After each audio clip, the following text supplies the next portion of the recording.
तो प्यारे मेरे शेर और शेरनियों, कैसे हैं? आशा करते हैं आप सभी अच्छे होंगे और अच्छे से पढ़ाई कर रहे होंगे, मस्त होंगे, तंदुरुस्त होंगे और इंजॉयमेंट में होंगे। तो चलिए आज हम इस वीडियो में लेकर आ चुके हैं क्लास 10th का भूगोल। क्या है? क्लास 10th का भूगोल का फर्स्ट चैप्टर का पार्ट 2 है। क्या है? पार्ट 2। पार्ट 1 करा चुके हैं जिसमें पूरे ऑब्जेक्टिव क्वेश्चन था। इसमें हम पार्ट 2 में जितने भी भारत संसाधन जो चैप्टर 1 है, इस चैप्टर 1 में जितने भी क्वेश्चन आंसर है ना, लघुत्तरीय हो, अति लघुत्तरीय हो, दीर्घोत्तरीय हो, सभी क्वेश्चन को मैंने यहाँ से लिया हूँ और यहाँ से सभी क्वेश्चन को बारीकी से मैंने सॉल्व कराऊंगा। तो चलिए वीडियो को स्टार्ट करते हैं। वीडियो को स्टार्ट करने से पहले अगर आप चैनल पर नए हैं तो चैनल को सब्सक्राइब कर लीजिए, बेल आइकन को दबा दीजिए ताकि हमारा जो भी वीडियो हो आप तक पहले पहुँचे, और वीडियो को लाइक नहीं किया तो वीडियो को लाइक शेयर जरूर कर दीजिए। तो चलिए पहला क्वेश्चन देखते हैं क्या कहता है। पहला क्वेश्चन करा है कि संसाधन को परिभाषित कीजिए या संसाधन की परिभाषा दीजिए। ठीक है, मानव उपयोग में आने वाली वस्तु संसाधन होती है। संसाधन जिसमें कि जिस मैन और अनुसार साधारण नहीं बनते और दोनों हो सकते हैं। मुर्दा, स्मृति, जल, खनिज और भौतिक संसाधन होता है। और जैविक संसाधन में वनस्पति जीव, जलीय जीव आदि ये सभी क्या कहलाते हैं? मुख्य रूप से पाए जाते हैं, जो कि संसाधन कहलाते हैं। चलिए आगे देखते हैं, मानव के लिए संसाधन क्यों आवश्यक है? मानव के लिए संसाधन क्यों आवश्यक है? प्रकृति प्रदत्त वस्तुएं, हवा, पानी, वन, जीव, मिट्टी, खनिज, आपदा, शक्ति के साधन या स्वयं मनुष्य द्वारा निर्मित संसाधन जो होता है जो पूरा कर सकती है। सुविधा नहीं मिल पाती है, हो सकती है। मनुष्य आर्थिक विकास संसाधन और निर्भर करता है। संसाधन के महत्व इस बात से प्राप्त होता है कि मनुष्य कठिन से कठिन परिश्रम करता है, सही यात्राएं करता है और अपनी बुद्धि, प्रतिभा, क्षमता और तकनीकी कार्यकुशलता का प्रयोग करके उपयोग में योजना बनाता है, जिसमें योग में लाकर वो अपना। इसलिए मनुष्य के लिए संसाधन बहुत आवश्यक होता है। इसके बिना मनुष्य का जीवन चल भी नहीं चलता, इसलिए संसाधन बहुत ही जरूरी है। चलिए क्वेश्चन नंबर 3 क्या कहता है? संसाधन संरक्षण का उपयोगिता को लिखिए। संसाधन उपयोगी विधि सामाजिक, आर्थिक, सांस्कृतिक, पर्यावरण समस्या जन्म देती है। इस समस्या के समाधान हेतु विभिन्न स्तर के शिक्षण आवश्यकता संसाधनों से नियोजित होता है और इसे क्या संचरण कहलाता है। ये प्राचीन काल में संसाधन के संरक्षण समाज के सुधार को नेता पर्यावरणीय के लिए निरंतर एवं ज्वलन विषय रहा है। वर्तमान में मेघा पाटने का नर्मदा बचाओ अभियान, सुंदरलाल बहादुर की चिपको आंदोलन तथा विदेश संचरण की दिशा में अति सराहनीय कदम है। अब यहाँ से आपको एक टॉपिक ध्यान से देखिएगा। देखिए वर्तमान में मेघा पाटकर क्या बताया था? नर्मदा बचाओ अभियान का योजना जो था ये मेघा पाटकर ने दिया था। और सुंदरलाल बहादुर ने किसकी योजना बताई थी? चिपको आंदोलन का। चिपको आंदोलन का शुरुआत जो था ये था सुंदरलाल बहादुर। तो यहाँ से एक टॉपिक का क्वेश्चन आपको समझ में आ गया, यहाँ से भी क्वेश्चन याद हो जाएगा। ठीक है, चलिए प्रश्न संख्या हम 4 की ओर देखते हैं। संसाधन निर्माण में तकनीक की क्या भूमिका है, स्पष्ट कीजिए। तो देखिए भौतिक एवं जैविक संसाधन दोनों पदार्थ के तकनीकी सहारे और जीवन पोषण के लिए पाए जाते हैं। यदि मानव तकनीकी में पाकर ज्ञानी का मतलब मानव बने और पर्यावरण का मतलब पदार्थ जनपी तकनीकी के सहारे जीवन का सुखमय बनाने एवं मानव सक्षम हो गया है। जब पर्यावरण में मानव द्वारा जनप्रिय तकनीक का प्रयोग होता है तब सभ्यता विकसित होती है और सदियों में कोयला, पेट्रोलियम, अन्य खनिज पदार्थ जो है गर्भ में पड़ा हुआ रहता है। लेकिन उस समय आदि मानव का तकनीकी ज्ञान का अभाव होता है, यही हमारा संसाधन का तकनीकी कहलाता है। क्वेश्चन नंबर 5 क्या कर रहा है? क्वेश्चन नंबर 5 कर रहा है कि संभावी एवं संचिव संकोच संसाधन में अंतर बताइए। क्या क्या अंतर है? तो संभावी संसाधन एक वैध और विशेष मौजूद होते हैं जो कि ये भविष्य में उपयोगी लाए जाने के लिए संभावना होती है। संभावी सचिव जो भविष्य में आने पर उस चीज़ का काम हो सकता है जिसका उपयोग अभी नहीं किया गया हो, जैसे हिमालय क्षेत्र का खनिज, राजस्थान और गुजरात के पवन, सौर ऊर्जा संभावनाएं। संचित कोष संस्थाएं ऐसी संधान भंडार जिसे उपलब्ध तकनीक के आधार पर प्रयोग में लाया जा सकता है। भविष्य में यह पूंजी है।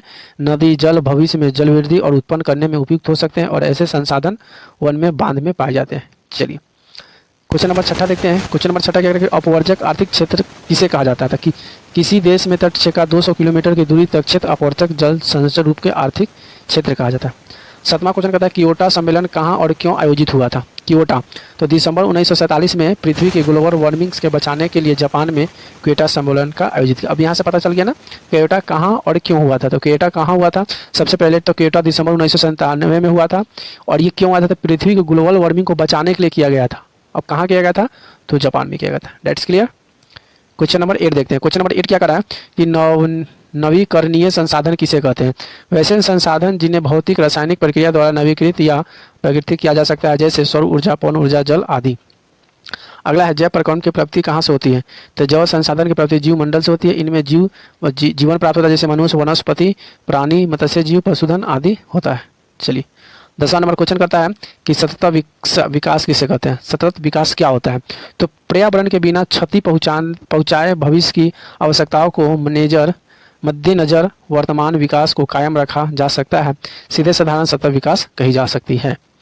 चलिए प्रश्न संख्या 11 देखते हैं। प्रश्न संख्या 11 में क्या कहता है कि प्रथम पृथ्वी सम्मेलन का आयोजन कब और कहाँ हुआ था। तो प्रथम विश्व सम्मेलन का आयोजन 3 से 4 जून 1992 को रियो डी जेनेवा में हुआ था, जिसे विकसित एवं विकासशील देशों का लगभग प्रतिनिधि ने भाग लिया था। जैसे कि हमें G20 का सम्मेलन हुआ था, उसमें बहुत सारे देश के लोग भाग लिए थे। उसी तरह से प्रथम पृथ्वी जब सम्मेलन हुआ था तो उसमें बहुत सारे देश के लोग सब भाग लिए थे और ये हुआ था 1992 में। ठीक है। प्रश्न संख्या 12 क्या कहता है कि संभाव्य संसाधन क्या होती है, उदाहरण देकर समझाइए।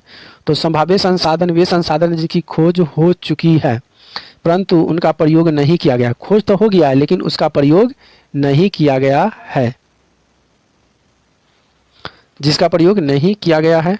आगे क्या कहता है कि उदाहरण के लिए देखा जाए तो राजस्थान, गुजरात में पवन ऊर्जा, सौर ऊर्जा विकास का अत्यधिक क्षमता है। जैसे कि वहाँ पे पेड़ पौधा नहीं है ना, तो पवन ऊर्जा लगाया जाता है।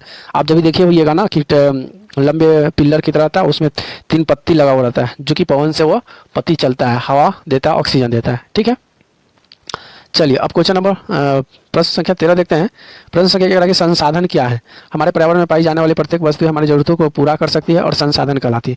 मतलब सीधा तौर से समझे कि हमारी जरूरतों को पूरा करने वाली चीज़ें संसाधन कहलाती है। जैसे कि देखिए अभी मोबाइल एक संसाधन है। ठीक है। कैमरा एक संसाधन है, चेयर संसाधन, हर तरह का चीज़ संसाधन होता है। शर्त यह है कि वस्तु तकनीकी रूप से सुगम, आर्थिक रूप से उपयोगी तथा सांस्कृतिक रूप से मान्य हो तभी हो सकता है। अगला मानव में एक महत्वपूर्ण संसाधन है। कैसे? अच्छा बताइए, मानव संसाधन है? जी बिल्कुल संसाधन। हम क्या है? संसाधन है।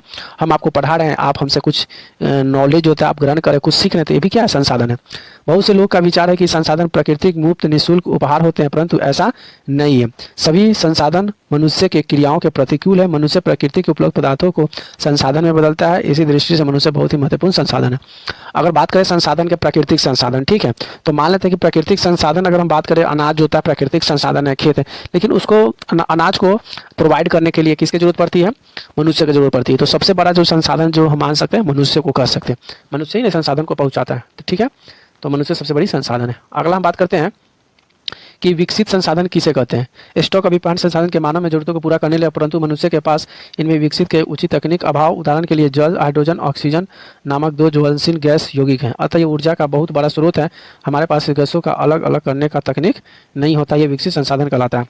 अगला कहता है कि संसाधन को विकास में मनुष्य की क्या भूमिका है। तो संसाधन के विकास में मनुष्य की भूमिका को देखा जाए तो मानव प्रौद्योगिकी के द्वारा प्रकृति के साथ क्रिया करके और अपने आर्थिक विकास की गति को तेज करने के लिए संसाधन का निर्माण होता है। मनुष्य पर्यावरण में जाने वाले पदार्थ और परिवर्तित करते हैं, उन्हें प्रयोग करते हैं। चलिए अगला है प्रश्न संख्या 17 देखते हैं। 17 क्या कहता है कि उत्पत्ति के आधार पर संसाधन कितने प्रकार के होते हैं। कितने प्रकार के संसाधन होते हैं? तो जैव संसाधन अगर देखा जाए तो यहाँ पे 2 तरह का संसाधन होता है, एक जैव संसाधन, एक अजैव संसाधन। ठीक है, जैव संसाधन, दूसरा अजैव संसाधन। तो जैव संसाधन क्या होता है? ऐसी संसाधन प्राप्ति जैव मंडल होती है जो इनमें से जीव के सभी लक्षणों मौजूद होते हैं, जैसे कि मनुष्य, मत्स्य, पशुधन और अन्य प्राणी समुदाय आदि। जैव संसाधन निर्जीव वस्तु के समूह में अजैव संसाधन कहा जाता है, जैसे कि चट्टान, धातु, खनिज इत्यादि। चलिए क्वेश्चन नंबर 18। क्वेश्चन नंबर 18 क्या कहता है कि नवीकरणीय संसाधन एवं अनवीकरणीय संसाधन किसे कहते हैं। देखिए बहुत ही इंपॉर्टेंट क्वेश्चन है, आपको यहाँ से आपको क्वेश्चन को समझना चाहिए कि नवीकरणीय संसाधन और अनवीकरणीय संसाधन क्या होता है। तो नवीकरणीय संसाधन, सॉरी यहाँ पे नवीकरणीय होगा। नवीकरणीय संसाधन वैसे संसाधन जिन्हें भौतिक, रासायनिक या यांत्रिक प्रक्रिया के द्वारा पुनः प्राप्त किया जा सकता है, वो क्या कहलाता है? नवीकरणीय संसाधन का, जैसे कि ऊर्जा, पवन, जल। लेकिन अनवीकरणीय संसाधन, तो यहाँ पे मिस्टेक है कि अनवी, देखिए तो सीधा सीधी बात समझ लीजिए, वैसी संसाधन जिससे भौतिक या रासायनिक यांत्रिक क्रियाओं को उत्पन्न होता है वह नवीकरणीय कहलाता है, जो उसके अलावा नहीं होता है वो अनवीकरणीय संसाधन कहलाता है। ठीक है, अगला क्या कहता है कि फसल चक्र और मुद्रा संरक्षण किस पर सहायता होता है। तो फसल चक्र, मुद्रा चक्र के पोषणीय स्तर को बरकरार रखा जा सकता है, जैसे कि गेहूं, कपास, मक्का, आलू आदि को लगाकर उगाने में मुद्रा उत्पन्न होती है और इसके तिलहन, दलहन खेती पुनर्वितरित किया जा सकता है, जिससे नाइट्रोजन की उपस्थिति प्राप्त होती है। प्रश्न संख्या 20 कहता है खाद और बांगर मिट्टी में अंतर बताइए। खाद किसे कहते हैं, खादर, और बांगर मिट्टी किसे कहते हैं।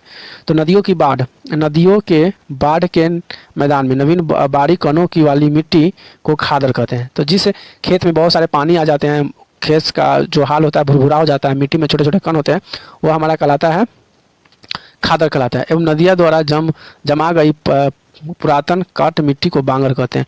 अब कहीं कहीं से रोड़ा पत्थर आया और वहाँ पे खेत में पत्थर रोड़ा पड़ जाता है और सूख जाता है, तो वह जो क्षेत्र होता है वह बांगर मिट्टी कहलाता है। ठीक है, अगला है भूक्षरण की क्षेत्र लिख बताइए।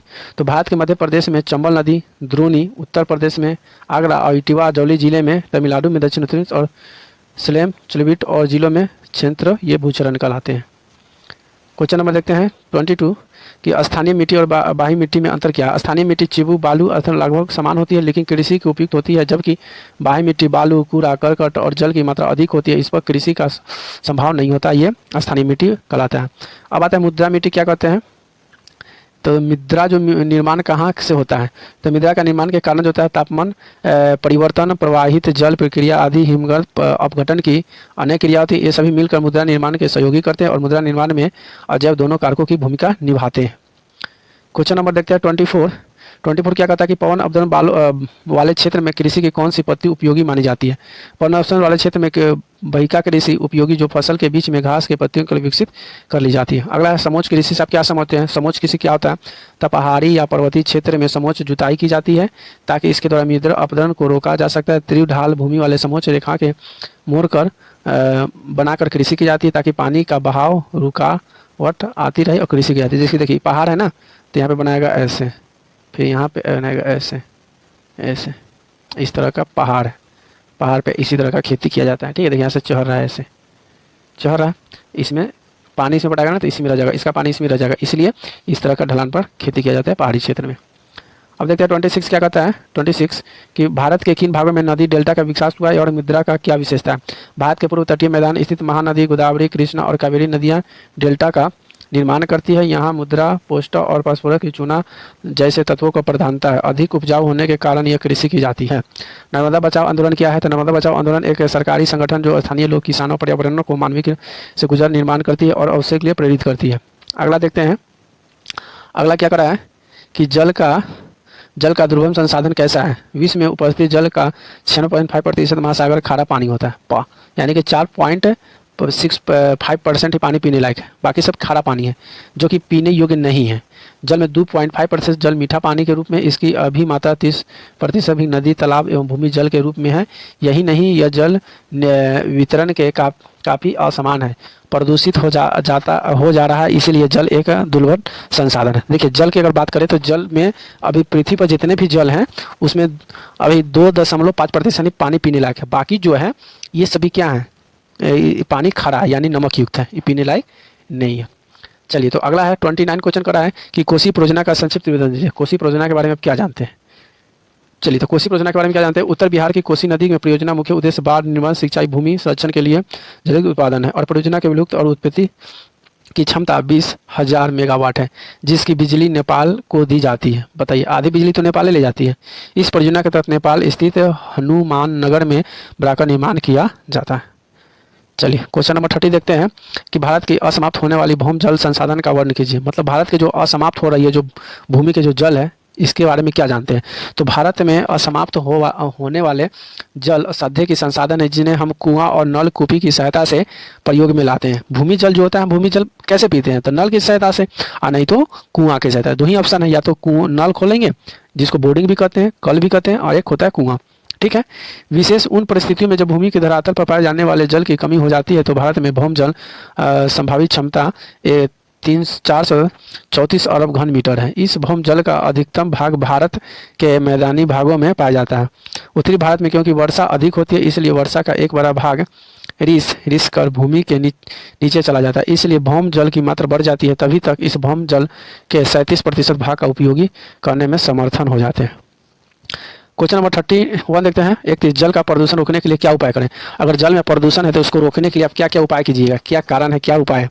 तो जल प्रदूषण के रोकने के लिए बहुत सारे उपाय हैं। पहला, नहरों का जल, कूड़ा करकट, मल आदि निकटवर्ती जलाशय को उपचारित कर गिराना, इसको रोकना पड़ेगा। कल कारणों से निकलने वाले अपशिष्ट रासायनिक पदार्थ को जलाशयों नदियों में न गिराने देना। जब नदी में बड़े बड़े कंपनी का जो गंदगी होता है और वो नदी में नहीं गिरेगा तब प्रदूषण नहीं फैलेगा। तालाब एवं खेतों में कम से कम कीटनाशक दवाओं का छिड़काव करना। और जल प्रदूषण को रोकना है तो जैसे कि नदी, तालाब, खेतों में जो कीटनाशक दवा होता है उसको कम करना। वही कीटनाशक क्या होता है, पानी में बहते हुए नदी में जाता है तो वह पर जल प्रदूषित हो जाता है। अगला है महासागरों में परमाणु बम के परीक्षण के उपयोग पर रोक लगाना। सही बात है। अगला जल प्रदूषित न करने के लिए लोगों को जागरूक पैदा करना। इससे भी हम क्या कर सकते हैं, जल प्रदूषण को रोक सकते हैं। अगला 32 देखते हैं।